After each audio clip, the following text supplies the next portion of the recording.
Team naman yung aming McLean Hats.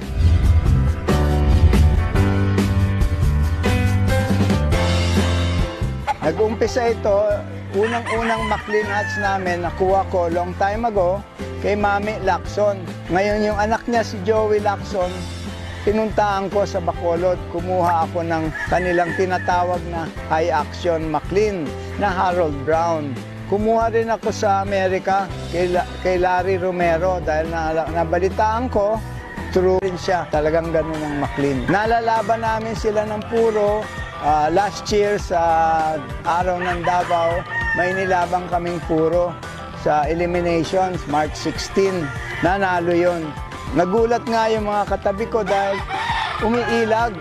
Kasi ang manok, kahit yung sweater, basta sharp, natututong mag-sidestep. Depende sa galaw ng kalaban. Pag na-point ng maayos ang manok, nag-iiba kuminsan ang kilos nila.